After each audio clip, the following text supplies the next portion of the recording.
The Hound of the Baskervilles, Chapter 9. The Light upon the Moor.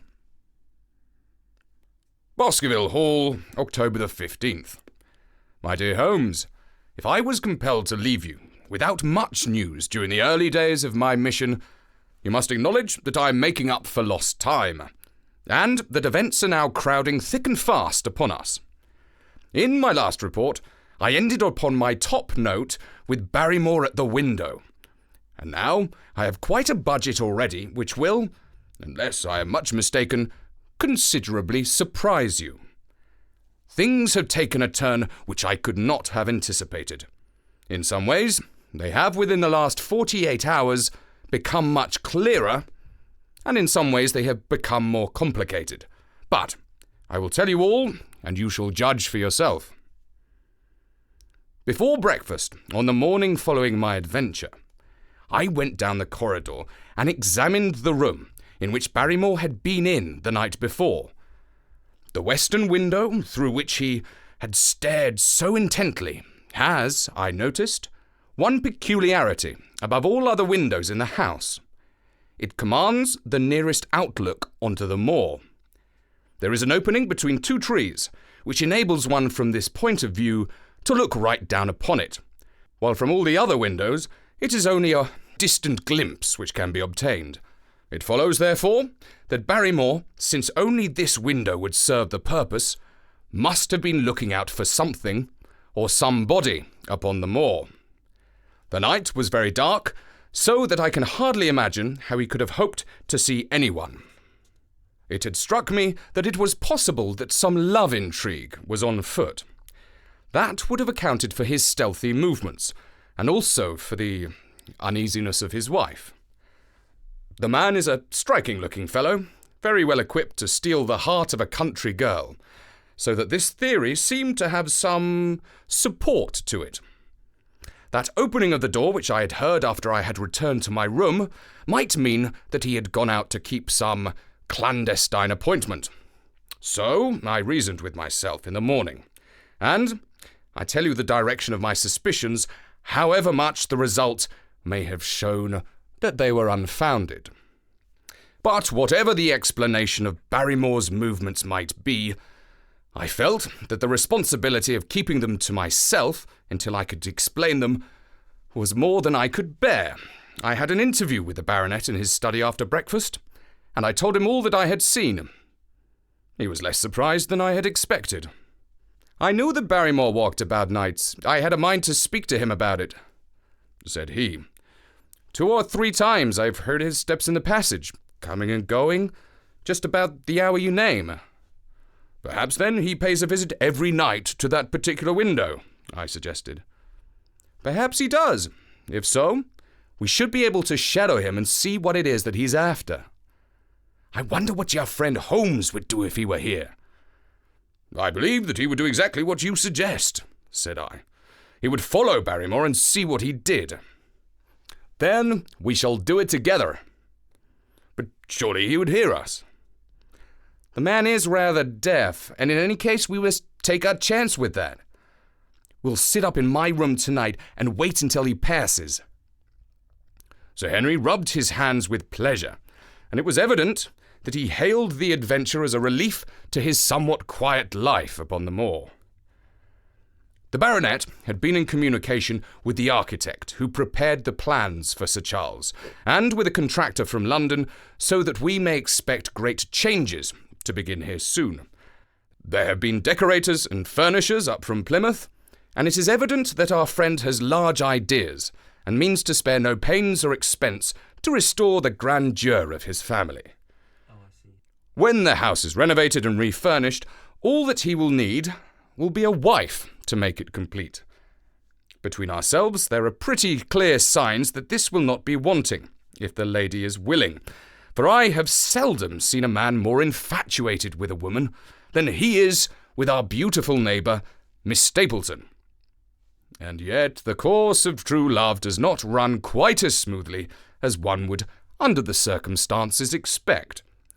Today, for example, its surface was broken by a very unexpected ripple, which has caused our friend considerable perplexity and annoyance. After the conversation, which I have quoted about Barrymore, Sir Henry put on his hat and prepared to go out. As a matter of course, I did the same. "What, are you coming, Watson?" he asked, looking at me in a curious way. "That depends on whether you're going on to the moor," said I. "Yes, I am." "Well, you know what my instructions are. I'm sorry to intrude, but you heard how earnestly Holmes insisted that I should not leave you, and especially that you should not go alone upon the moor." Sir Henry put his hand upon my shoulder with a pleasant smile. "My dear fellow," said he, "Holmes, with all his wisdom, did not foresee some things which have happened since I've been on the moor. You understand me? I am sure that you are the last man in the world who would wish to be a spoil sport. I must go out alone." It put me in a most awkward position. I was at a loss what to say or do. And before I had made up my mind, he picked up his cane and was gone. But when I came to think the matter over, my conscience reproached me bitterly for having, on any pretext, allowed him to go out of my sight. I imagined what my feelings would be if I had to return to you and to confess that some misfortune had occurred through my disregard of your instructions. I assure you, my cheeks flushed at the very thought. It might not even be now too late to overtake him, so I set off at once in the direction of Merripit House. I hurried along the road at the top of my speed without seeing anything of Sir Henry, until I came to the point where the moor path branches off. There, fearing that perhaps I had come in the wrong direction after all, I mounted a hill from which I could command a view, the same hill which is cut into the dark quarry. Thence I saw him at once. He was on the moor path about a quarter of a mile off, and a lady was by his side who could only be Miss Stapleton. It was clear that there was already an understanding between them, and that they had met by appointment. They were walking slowly along in deep conversation, and I saw her making quick little movements of her hands, as if she were very earnest in what she was saying, while he listened intently, and once or twice shook his head in strong dissent. I stood among the rocks watching them, very much puzzled as to what I should do next. To follow them and break into their intimate conversation seemed to be an outrage, and yet my clear duty was never for an instant to let them out of my sight. To act the spy upon a friend was a hateful task. Still, I could see no better course than to observe him from the hill, and to clear my conscience by confessing to him afterwards what I had done. It is true that if any sudden danger had threatened him, I was too far away to be of use. And yet I'm sure that you will agree with me that the position was very difficult, and that there was nothing more that I could do. Our friend Sir Henry and the lady had halted on the path, and were standing deeply absorbed in their conversation, when I was suddenly aware that I was not the only witness of their interview. A wisp of green floating in the air caught my eye, and another glance showed me it was carried on a stick by a man who was moving among the broken ground. It was Stapleton with his butterfly net. He was very much closer to the pair than I was, and he appeared to be moving in their direction. At this instant, Sir Henry suddenly drew Miss Stapleton to his side. His arm was round her, but it seemed to me that she was straining away from him, with her face averted. He stooped his head to hers, and she raised one hand as if in protest. Next moment, I saw them spring apart and turn hurriedly around. Stapleton was the cause of the interruption. He was running wildly towards them, his absurd net dangling behind him. He gesticulated and almost danced with excitement in front of the lovers. What the scene meant I could not imagine, but it seemed to me that Stapleton was abusing Sir Henry, who offered explanations, which became more angry as the other refused to accept them. The lady stood by in a haughty silence. Finally, Stapleton turned upon his heel and beckoned in a peremptory way to his sister, who, after an irresolute glance at Sir Henry, walked off by the side of her brother. The naturalist's angry gestures showed that the lady was included in his displeasure. The baronet stood for a minute looking after them, and then he walked slowly back, the way he had come, his head hanging, the very picture of dejection. What all this meant, I could not imagine, but I was deeply ashamed to have witnessed so intimate a scene without my friend's knowledge. I ran down the hill, therefore, and met the baronet at the bottom. His face was flushed with anger, and his brows were wrinkled, like one who is at his wits' end what to do. "Hello, Watson. Where have you dropped from?" said he. "You don't mean to say that you came after me in spite of all?" I explained everything to him, how I had found it impossible to remain behind, how I had followed him, and how I had witnessed all that had occurred. For an instant his eyes blazed at me, but my frankness disarmed his anger, and he broke at last into a rather hueful laugh. "You would have thought the middle of that prairie a fairly safe place for a man to be private," said he. "But by thunder, the whole countryside seems to have been out to see me do my wooing. And a mighty poor wooing at that. Where had you engaged a seat?" "I was on that hill." "Quite in the back row, eh? But her brother was well up the front. Did you see him come out on us?" "Yes, I did." "Did he ever strike you as being crazy, this brother of hers?" "I can't say that he ever did." "I dare say not. I always thought him sane enough until today. But you can take it from me that either he or I ought to be in a straitjacket. What's the matter with me, anyhow? You've lived near me for some weeks, Watson. Tell me straight, now, is there anything that would prevent me from making a good husband to a woman I loved?" "I should say not." "He can't object to my worldly position, so it must be myself that he has this down on. What has he against me? I never heard man or woman in my life that I know of. And yet he would not so much as let me touch the tips of her fingers." "Did he say so?" "That and a deal more. I tell you, Watson, I've only known her these few weeks, but from the first I just felt that she was made for me, and she too. She was happy when she was with me, and that I'll swear. There's a light in a woman's eyes that speaks louder than words. But he has never led us together, and it was only today for the first time that I saw a chance of having a few words with her alone. She was glad to meet me, but when she did, it was not love that she would talk about, and she wouldn't have let me talk about it either if she could have stopped it. She kept coming back to it that this was a place of danger, and that she would never be happy until I had left it. I told her that since I had seen her, I was in no hurry to leave it, and that if she really wanted me to go, the only way to work it was for her to arrange to go with me. With that, I offered in as many words to marry her. But before she could answer, down came this brother of hers, running at us with a face on him like a madman. He was just white with rage, and those little eyes of his were blazing with fury. What was I doing with the lady? How dared I offer her attentions which were distasteful to her? Did I think that because I was a baronet I could do what I liked? If he had not been her brother, I should have known better how to answer him. As it was, I told him that my feelings towards his sister were such as I was not ashamed of, and that I hoped that she might honor me by becoming my wife.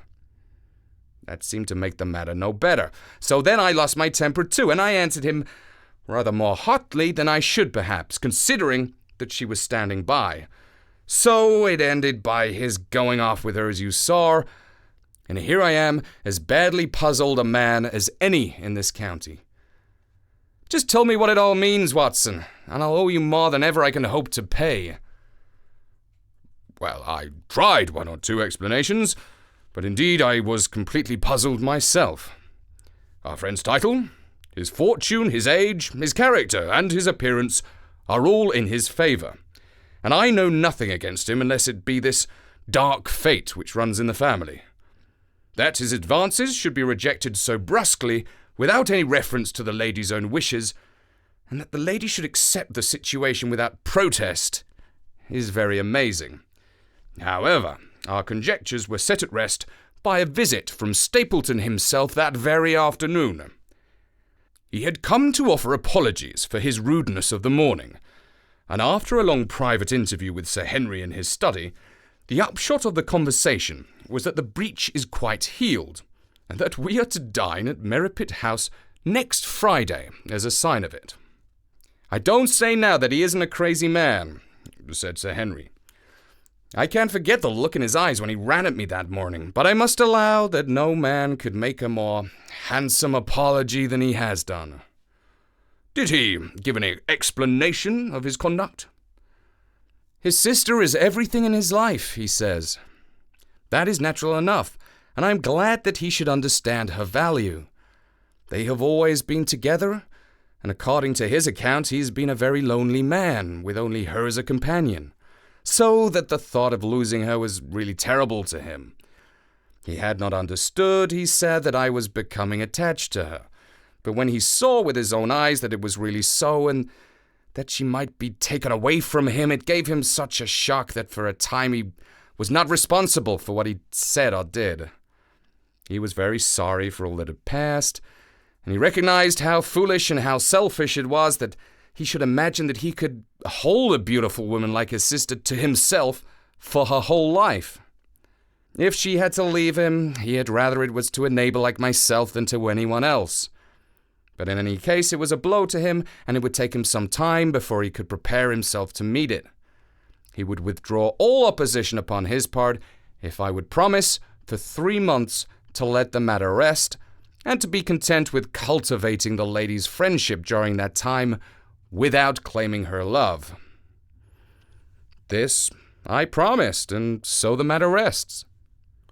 So, this is one of our small mysteries cleared up. It is something to have touched bottom anywhere in this bog in which we are floundering.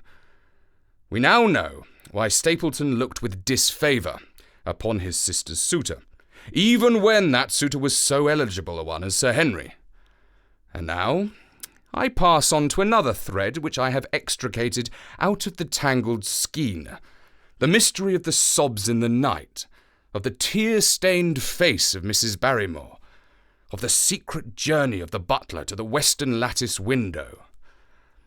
Congratulate me, my dear Holmes, and tell me that I have not disappointed you as an agent, that you do not regret the confidence which you showed in me when you sent me down. All these things have by one night's work been thoroughly cleared.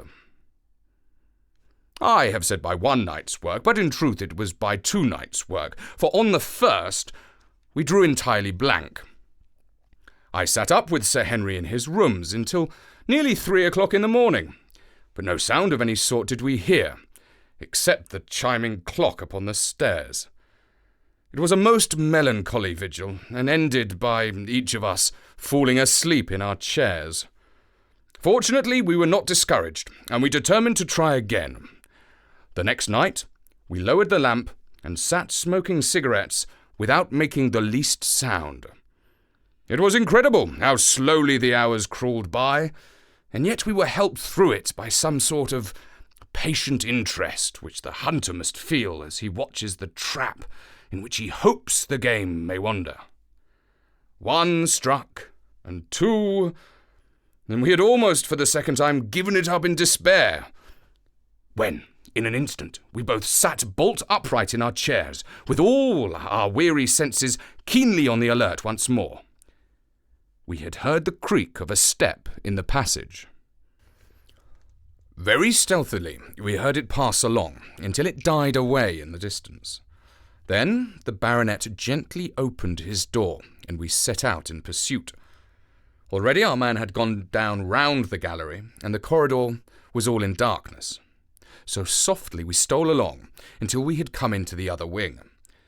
We were just in time to catch a glimpse of the tall black-bearded figure, his shoulders rounded as he tiptoed down the passage. Then he passed through the same door as before, and the light of the candle framed it in the darkness and shot one single yellow beam across the gleam of the corridor. We shuffled cautiously towards it, trying every plank before we dared to put our whole weight upon it. We had taken the precaution of leaving our boots behind us, but, even so, the old boards snapped and creaked beneath our tread. Sometimes it seemed impossible that he should fail to hear our approach. However, the man is fortunately rather deaf, and he was entirely preoccupied in that which he was doing. when at last we reached the door and peeped through, we found him crouching at the window, candle in his hand, his white, intent face pressed against the pane, exactly as I had seen him 2 nights before. Now, we had arranged no plan of campaign, but the baronet is a man to whom the most direct way is always the most natural. He walked into the room, and as he did so, Barrymore sprang up from the window with a sharp hiss of his breath and stood livid and trembling before us. His dark eyes, glaring out of the white mask of his face, were full of horror and astonishment as he gazed from Henry to me. "What are you doing here, Barrymore?" Nothing, sir." His agitation was so great that he could hardly speak, and the shadows sprang up and down from the shaking of his candle. It was a window, sir. I go round at night to see that they are fastened." "On the 2nd floor?" Yes, sir, all the windows." "Look here, Barrymore," said Sir Henry sternly. "We have made up our minds to have the truth out of you, so it will save you trouble to tell it sooner rather than later. Come now, no lies. What were you doing at the window?" The fellow looked at us in a helpless way, and he wrung his hands together, like one who is in the last extremity of doubt and misery. I was doing no harm, sir. I was holding a candle to the window." "And why were you holding a candle to the window?" "Don't ask me, Sir Henry. Don't ask me. I give you my word, sir, that it is not my secret, and that I cannot tell it. If it concerned no one but myself, I would not try to keep it from you." A sudden idea occurred to me, and I took the candle from the trembling hand of the butler. "He must have been holding it as a signal," said I. "Let us see if there is any answer." I held it as he had done, and stared out into the darkness of the night. Vaguely I could discern the black bank of the trees and the lighter expanse of the moor, for the moon was behind the clouds. And then I gave a cry of exultation, for a tiny pinpoint of yellow light had suddenly transfixed the dark veil and glowed steadily in the centre of the black square framed by the window. "There it is!" I cried. No, sir, it is nothing at all," the butler broke in. "I assure you, sir."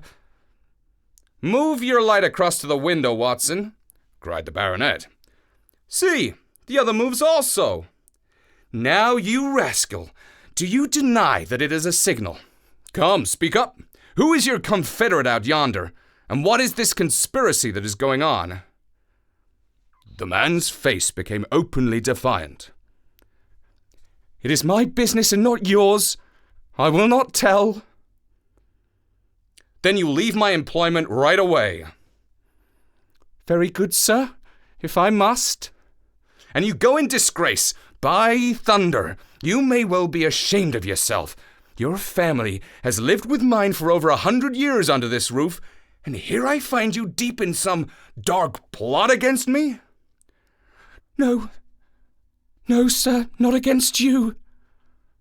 It was a woman's voice, and Mrs. Barrymore, paler and more horror-struck than her husband, was standing at the door. Her bulky figure in a shawl and skirt might have been comic were it not for the intensity of feeling upon her face. "We have to go, Eliza. This is the end of it. You can pack our things," said the butler. "Oh, John, have I brought you to this? It is my doing, Sir Henry, all mine. He has done nothing except for my sake, and because I asked him." "Speak out, then. What does it mean?" "My unhappy brother is starving on the moor. We cannot let him perish at our very gates. The light is a signal to him that food is ready for him, and his light out yonder is shown the spot to which we bring it." "Then your brother is—" "The escaped convict, sir. Selden, the criminal." "That's the truth, sir," said Barrymore. "I said that it was not my secret, and that I could not tell it to you. But now you have heard it, and you will see that if there was a plot, it was not against you." This then was the explanation of the stealthy expeditions at night, and the light at the window. Sir Henry and I both stared at the woman in amazement. Was it possible that this stolidly respectable person was of the same blood as one of the most notorious criminals in the country? "Yes, sir. My name was Selden, and he is my younger brother. We humoured him too much when he was a lad, and gave him his own way in everything, until he came to think that the world was made for his pleasure, and that he could do what he liked. Then, as he grew older, he met wicked companions, and the devil entered into him until he broke my mother's heart and dragged our name in the dirt. From crime to crime he sank lower and lower, until only the mercy of God which has snatched him from the scaffold. But to me, sir, he was always the curly-headed boy that I had nursed and played with, as an elder sister would. That was why he broke prison, sir. He knew that I nursed and played with He knew that I was here, and that we could not refuse to help him. When he dragged himself here one night, weary and starving, with the warden's heart at his heels, what could we do? We took him in, and fed him and cared for him. Then you returned, sir, and my brother thought he would be safer on the moor than anywhere else until the hue and cry was over. So we lay in hiding there. But every second night we made sure if he was still there by putting a light in the window, and if there was an answer, my husband took out some bread and meat to him. Every day we hoped that he was gone, but as long as he was there we could not desert him. That is the whole truth, as I am an honest Christian woman, and you will see that if there is blame in this matter, it does not lie with my husband, but with me, for whose sake he has done all that he has." The woman's words came with an intense earnestness, which carried conviction with them. "Is this true, Barrymore?" "Yes, Sir Henry, every word of it." "Well, I cannot blame you for standing by your own wife. Look, forget what I said. Go to your rooms, you two, and we shall talk further about this matter in the morning." When they were gone, we looked out of the window again. Sir Henry had flung it open, and the cold night wind beat in upon our faces. Far away in the black distance there still glowed that one tiny point of yellow light. "I wonder how he dares," said Sir Henry. "It may be so placed as to be only visible from here." "Very likely. How far do you think it is?" "Out by the cleft door, I think." "Not more than a mile or two off?" "Hardly that." "Well, it cannot be far if Barrymore had to carry the food out. And he is waiting, this villain, beside that candle." "By thunder, Watson, I am going out to take that man." The same thought had crossed my own mind. It was not as if the Barrymores had taken us into their confidence. Their secret had been forced from them. The man was a danger to the community, an unmitigated scoundrel, for whom there was neither pity nor excuse. We were only doing our duty in taking the chance of putting him back where he could do no harm. With his brutal and violent nature, others would have to pay the price if we held our hands. Any night, for example, our neighbours, the Stapletons, might be attacked by him, and it may have been the thought of this which made Sir Henry so keen upon the adventure. "I will come," said I. "Then get your revolver and put on your boots. The sooner we start the better, as the fellow may put out his light and be off." In 5 minutes we were outside the door, starting upon our expedition. We hurried through the dark shrubbery, amid the dull moaning of the autumn wind and the rustle of the falling leaves. The night air was heavy with the smell of damp and decay. Now and again the moon peeped out for an instant, but clouds were driving over the face of the sky, and just as we came out onto the moor, a thin rain began to fall. The light still burned steadily in front. "Are you armed?" I asked. "I have a hunting crop." "We must close in on him rapidly, for he is said to be a desperate fellow. We shall take him by surprise and have him at our mercy before he can resist." "I say, Watson," said the baronet, "what would Holmes say to this? How about that hour of darkness in which the power of evil is exalted?"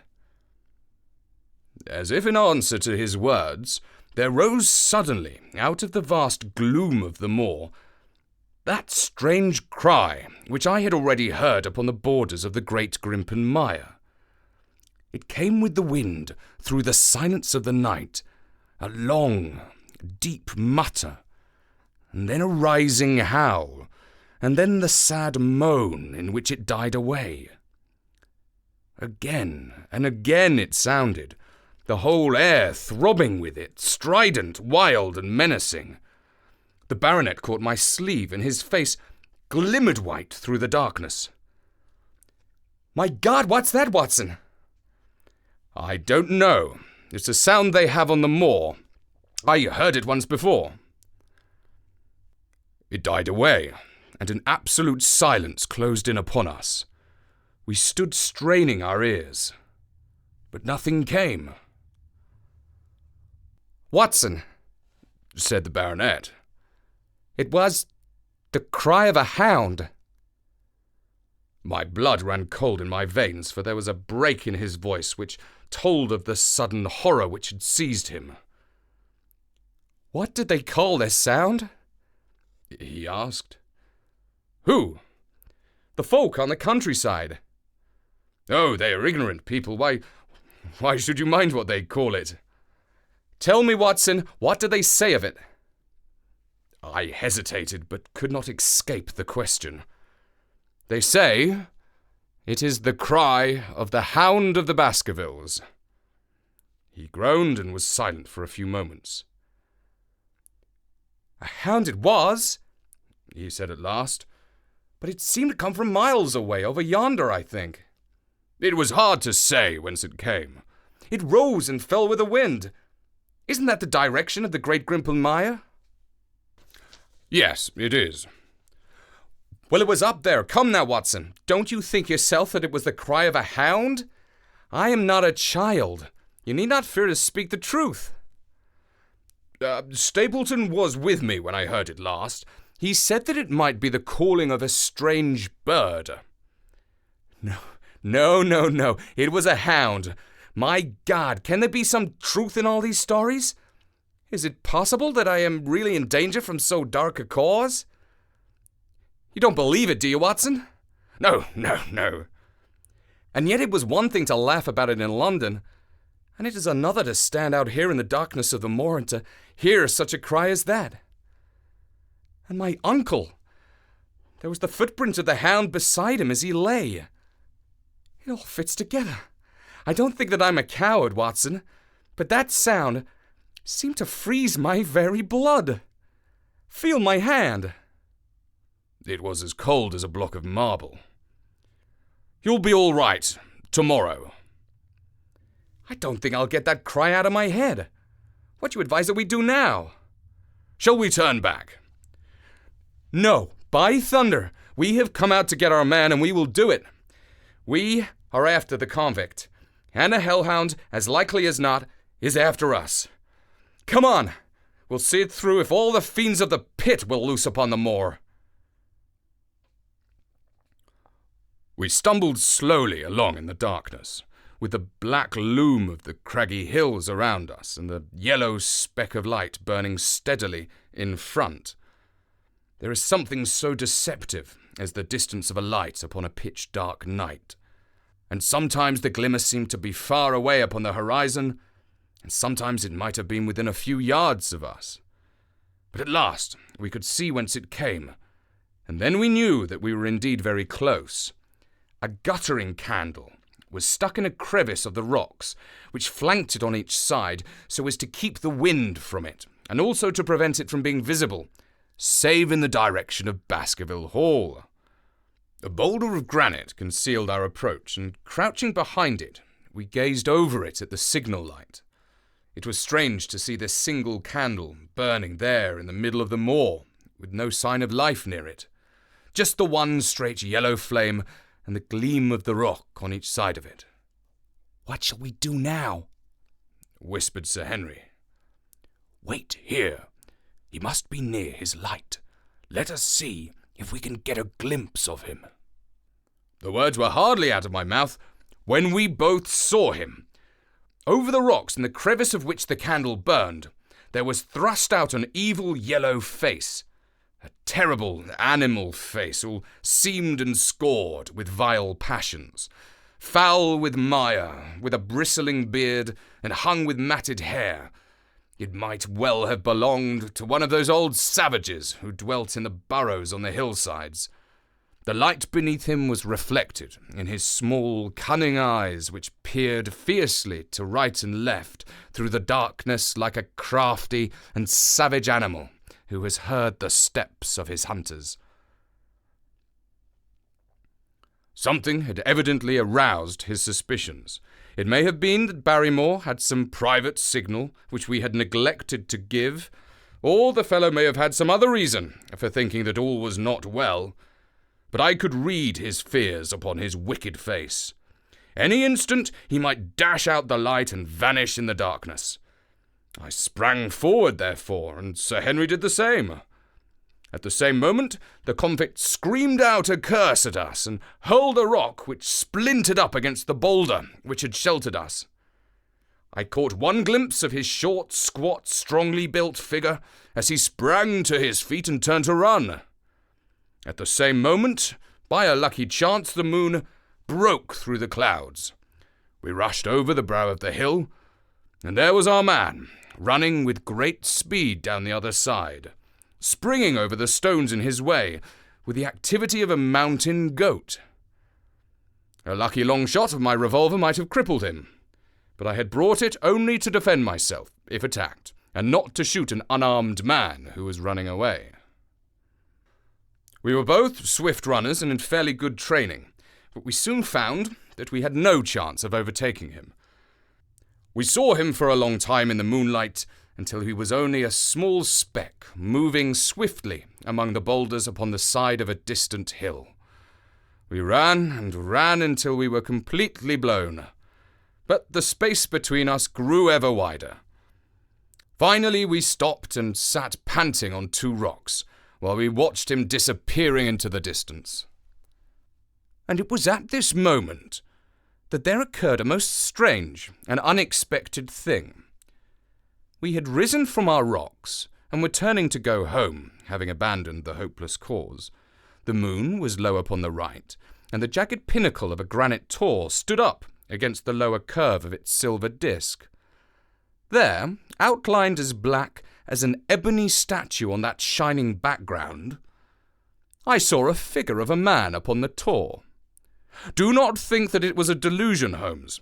I assure you that I have never in my life seen anything more clearly. As far as I could judge, the figure was that of a tall, thin man. He stood with his legs a little separated, his arms folded, his head bowed, as if he were brooding over that enormous wilderness of peat and granite which lay before him. He might have been the very spirit of that terrible place. It was not the convict. This man was far from the place where the latter had disappeared. Besides, he was a much taller man.